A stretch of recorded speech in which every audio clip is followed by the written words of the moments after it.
l'autre joue. Ça commence par un dialogue entendu dans la vraie vie. Tu as reçu une lettre. C'est le notaire du voisin, il veut pouvoir passer dans le jardin. En fait, il dit que c'est chez lui et que c'était déjà comme ça avant qu'on arrive. Quoi? Il est pas bien? Réflexe. Agression directe. Et surtout ici, élément à gérer. Gérer cette intrusion dans ma vie d'homme fatigué, du notaire, du voisin. Je connais ni le deuxième, ni le premier. Et voilà qui font irruption dans ma vie, dans la tranquillité attendue du soir, pour m'obliger à réagir par rapport à ça. Comment se positionner par rapport à ça. Il veut en l'occurrence passer dans le jardin une histoire de, comment on appelle ça, de servitude. Servitude, c'est vraiment le mot. Asservi que je suis, au rythme qu'on m'impose de l'extérieur. Bref, réaction, colère, et un tourbillon de chaos dans la soirée. Je vais sonner chez lui, je lui dis pourquoi, d'où ça vient, qu'est-ce qu'il va faire, c'est pas possible, enfin bref. Erreur. Mettre le doigt dans l'engrenage. Ainsi va la vie, ainsi elle coule.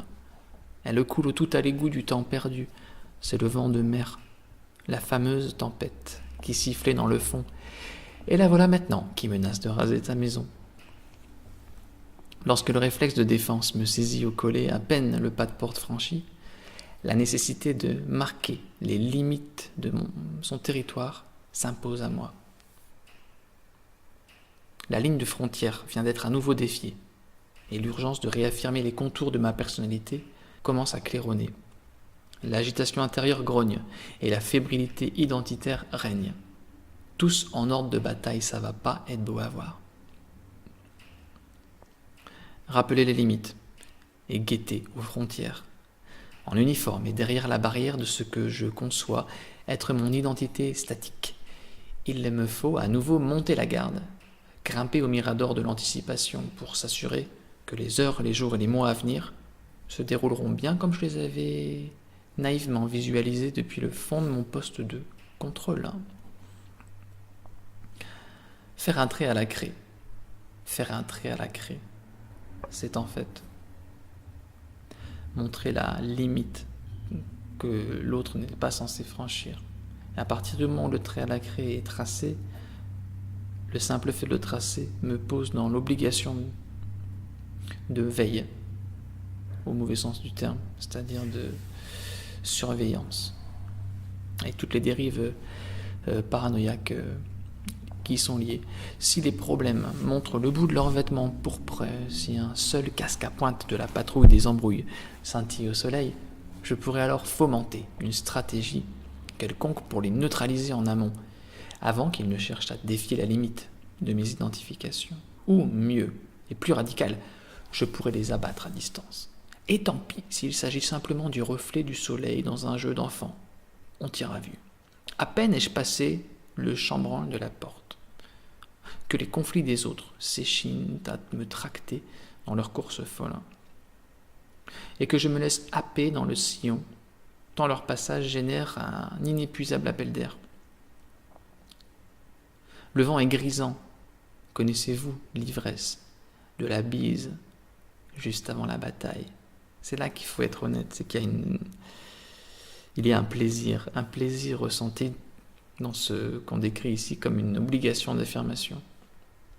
C'est l'occasion pour moi de me sentir vivant en existant à travers des comportements qui sur le long terme se retourneront contre moi. Et même si je le sais, tant pis, j'y vais tête baissée. Voilà. C'est l'occasion de montrer qui je suis, mais bien évidemment, c'est surtout l'occasion de montrer ou de me rappeler que je suis, que j'existe. Les procédures auxquelles il faut s'opposer pour garantir l'intégrité de son clan. Les tentatives d'instrumentalisation d'autrui pour parvenir à ses fins. Les injonctions à faire, les réprimandes pour avoir fait. Les rappels à ne pas faire et les blâmes pour n'avoir pas fait. En voilà de quoi se lâcher. Enfin, matière à se fâcher. Comme on appuie sur la peau pour voir le sang passer, on pousse sur les colères pour voir si l'on vit encore. La fureur, parfois, est tout ce qui maintient les gens en vie. Attention alors à l'amputer avec douceur. Connaissez-vous ces gens qui vivent au travers du sentiment de colère, dans l'urgence de se rappeler à eux-mêmes et d'exister, d'imprimer le monde par le vecteur de la colère? Bien évidemment, ça casse tout. Bien évidemment, ça détruit tout. Et pourtant, est-ce qu'on peut voir chez ces gens la solitude et l'incapacité à faire autrement, le désarroi total? Ai-je le choix de ne pas me laisser happer dans les spirales conflictuelles? Non. De la démarche d'honnêteté qui motive ce constat n'est un aveu de faiblesse. Eh bien oui, ces lignes sont le journal officiel d'un laboratoire à ciel ouvert. Et ce n'est pas un forum pour super-héros en manque d'exposition médiatique. C'est ce qui se passe dans la vie, ce que ça fait vraiment, et ce que ça fait tout de suite et sur le long terme. La violence des vents est telle qu'elle me soulève du sol. Revenons à cette histoire de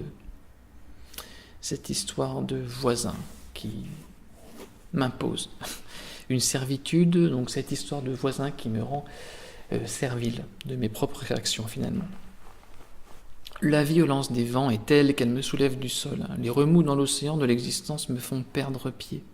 Je le répète, ce n'est pas une piscine à vagues pour s'entrahérer. Ça secoue méchamment. Cependant, j'ai le choix, une fois ballotté par les bourrasques, d'ouvrir les yeux. Et c'est là qu'il y a une différence, en fait. Puisque soit je me laisse balloter, soit je me laisse totalement chambouler, et je suis embarqué, à ce moment-là, de souffle en souffle, le soufflet monte, et ça explose. Et effectivement, c'est pas beau à voir. Soit je me fais embarquer, en ça je pense vraiment, pas vraiment avoir le choix. Mais, au moment où je me fais embarquer, je peux en prendre conscience, je peux ouvrir les yeux sur mon statut de bout de carton chaotique au milieu de l'ouragan. Qu'est-ce que ça change, me direz-vous? Ça change tout, vous répondrai-je. Je vois alors clairement à quel point ces fracassantes envolées me remplissent de colère, d'anxiété, me rendent incapable d'agir vraiment sereinement.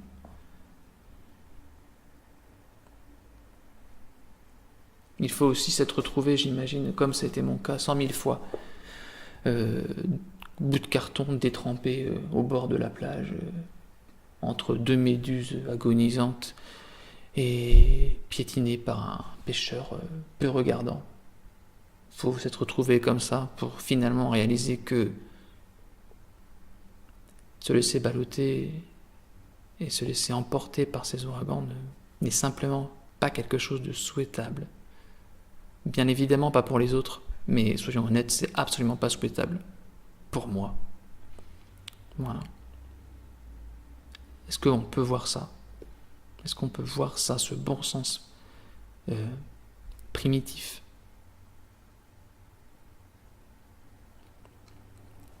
Également, comment nier le filet de plaisir qui s'insinue dans ces expériences d'implication dans le conflit, ce qu'on disait tout à l'heure? L'opportunité de prouver qui l'on est s'offre à nous dans ces situations. Est-ce qu'on peut le sentir? Est-ce qu'on peut le sentir? Et puisque nous n'avons généralement pas la moindre idée de ce qui nous sommes, nous mettrons alors d'autant plus de vigueur à affirmer ce que nous pensons devoir être dans ces situations. C'est l'occasion d'exister, l'occasion d'exister. Et nous la saisissons, cette occasion d'exister, mais d'exister au travers d'une expérience de souffrance. Quelle alternative? Car là, une logique de surcompensation permet alors au conflit d'escalader la pente perverse de l'agressivité, ne sachant pas vraiment qui je suis et voulant m'obstiner à démontrer de quoi je suis constitué et à quel point j'ai de la personnalité. J'en rajoute, je me surprends moi-même. je me surprends moi-même à feindre une personnalité qui n'est absolument pas la mienne. C'est ça la logique de surcompensation.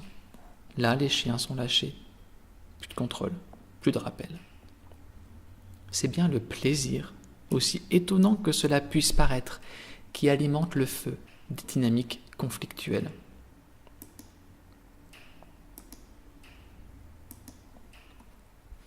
Cela tristement me fait du bien. J'ai la possibilité de me percevoir comme celui qui ne va pas se laisser faire. Chez l'humain, homme ou femme. Cette tendance virile à montrer de quel bois on est fait est une réalité totalement épuisante. Une fois tous les combattants au sol ou en désertion, nous voilà encore au milieu des plaines démembrées, à hurler. S'il ne doit en rester qu'un, je serai celui-là. C'est complètement pathétique. Cette volonté d'affirmation, c'est elle qui enclenche pourtant les phénomènes de dérapage lors des conflits. Elle est propice au renforcement, au durcissement des positions. Les égos se figent, les murs aux frontières s'érigent, se renforcent, s'équipent de caméras, les effectifs se multiplient, tout est mûr pour une bonne guerre. Voilà, la bonne guerre. Celle qui fera du bien, celle qui permettra de montrer qui on est, de créer un sentiment de cohésion artificielle, puisque de cohésion il n'en est aucune. En fait, on fait que tourner en rond ces expériences d'agressivité et de souffrance. Voilà, ce qu'on observe au travers d'une simple lettre reçue d'un notaire, ici dans le cas dont il est fait état, mais j'imagine aisément que la somme de ces réactions contribue à des logiques collectives qui créent des tensions, des identifications nationales, et bien sûr, une fois qu'il y a identification nationale, d'un côté de la craie, du trait tracé à la craie, il y a identification nationale de l'autre côté. Mais là, comme on disait, les chiens sont lâchés, tout est mûr pour une bonne guerre. Jamais, de mémoire de garde-barrière, n'a-t-on vu les nations battues reconnaître leur erreur. Jamais la partie défaite n'accepte l'autre, comme sincèrement dépositaire du bon droit et de la vertu.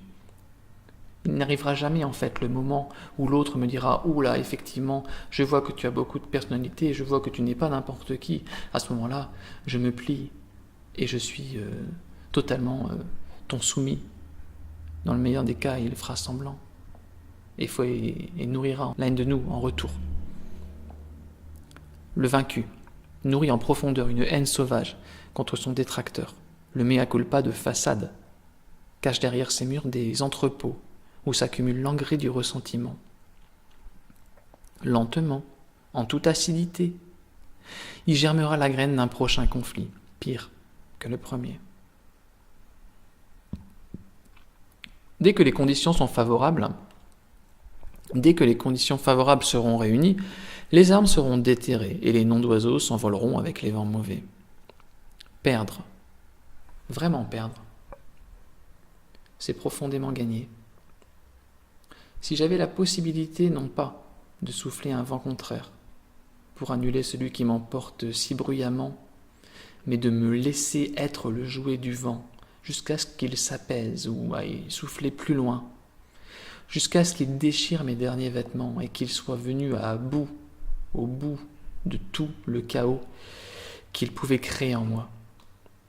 Et si, connaissant son action, je le regardais faire de loin, je ne fournirais alors pas la surface râpeuse sur laquelle l'autre prendra appui pour me détester davantage. Tout à coup, alors que j'hurle qui je suis à la face du monde, une expression s'impose à moi. J'en suis le premier surpris. Je ne sais pas d'où ça vient. Ça ne fait absolument pas partie des solutions en kit qu'on dégaine à tout va, hein, du moins pour ma part. Très sincèrement, d'ailleurs, la phrase en question, celle qui arrive un peu plus loin dans le fichier audio ou dans le texte, je ne l'ai jamais comprise. Du moins, je ne l'avais jamais comprise. La voix intérieure qui la prononce est puissante. Assez pour me faire taire. Elle commande, aux éléments. Ces mots remontent depuis les profondeurs et, se faisant entendre, apaisent les vents du conflit. La barque n'est plus lancée contre les rochers, puis vers le large. Elle demeure seule. Au milieu des eaux, la voile lâche. Cette voix dit « Tendre l'autre joue ». Bien sûr que ce n'est pas un masochisme stupide. Bien sûr que ce n'est pas une faiblesse au sens d'une incapacité à réagir. C'est finalement la seule chose intelligente. Si je tends l'autre joue, je refuse l'escalade. Tendre l'autre joue, c'est détendre l'autre qui est en joue.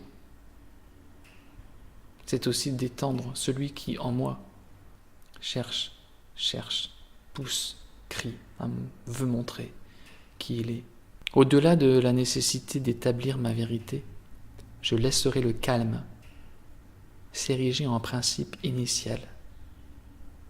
Si je tends l'autre joue, c'est le calme qui règne. Qu'est-ce que cela signifie d'établir la vérité? A-t-elle besoin de moi? Faut-il que je la brandisse en étendard, comme la nouvelle épouse expose son drap entaché du sang de la pureté?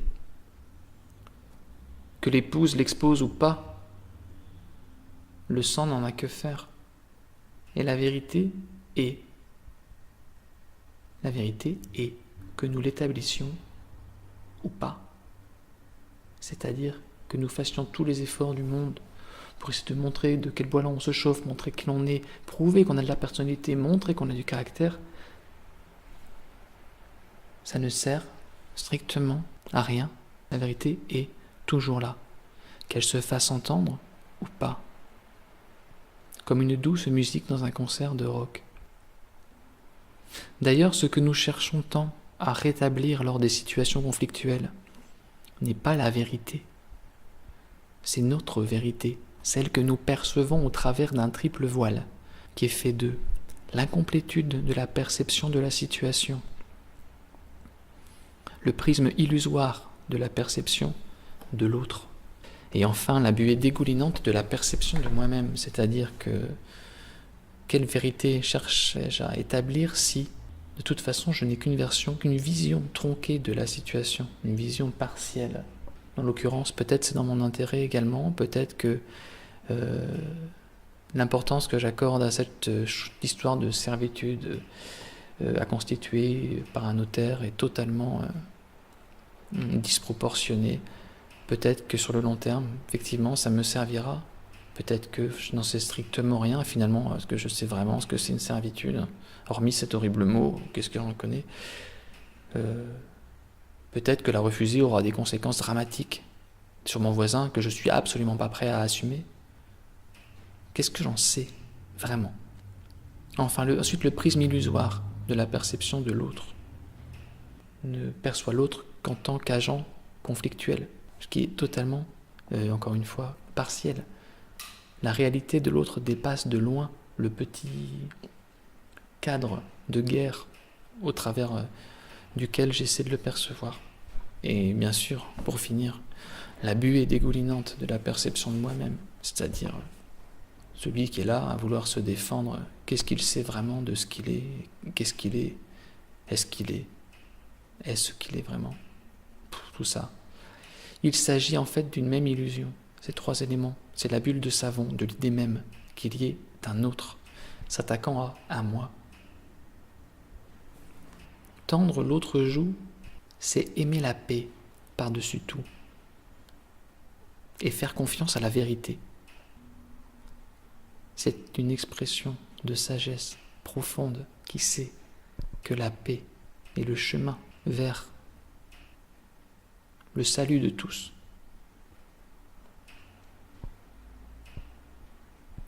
Tendre l'autre joue, c'est un rappel à cela. Et faire confiance à la vérité. Faire confiance à la vérité, puisque ces vérités tronquées dont nous faisions le rappel il y a quelques instants, sont tronquées. Une vérité tronquée n'est pas une vérité. C'est une perte de temps, d'énergie. Tendre l'autre joue, c'est reconnaître que les couches de mensonges ne peuvent jamais entacher la vérité, qui demeure hors du temps, même au cœur de la pire des situations de déchirement entre les personnes, même sous la pire des croûtes purulentes de mauvaise foi. Elle est calmement présente et n'a que faire de nos élucubrations égotiques.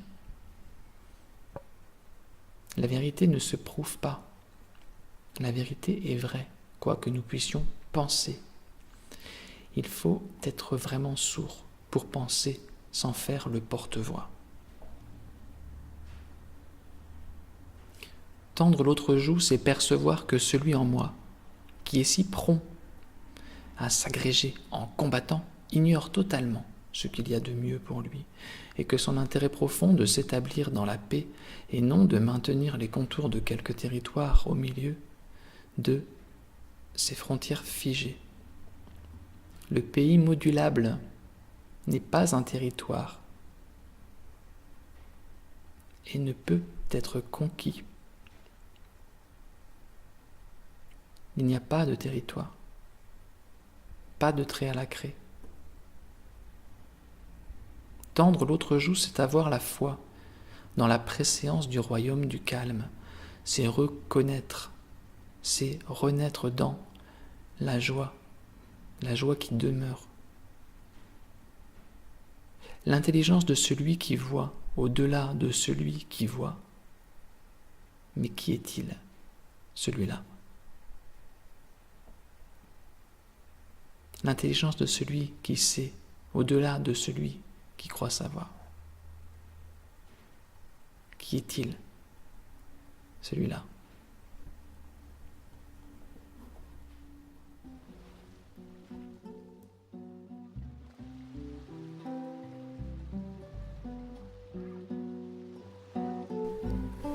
Voilà, je vous remercie beaucoup pour avoir écouté ce fichier audio, assisté à l'un des échanges, lu un des articles sur le blog pour lequel vous trouverez un lien quelque part ici autour. N'hésitez pas, bien sûr, à revenir vers moi par mail pour toute question, commentaire, renseignement. Si vous souhaitez mettre en place une de ces sessions, je vous trouverai également mon adresse email. Voilà, je vous souhaite une excellente semaine, soirée, journée, quel que soit le moment à partir duquel vous écoutez ces mots. À bientôt.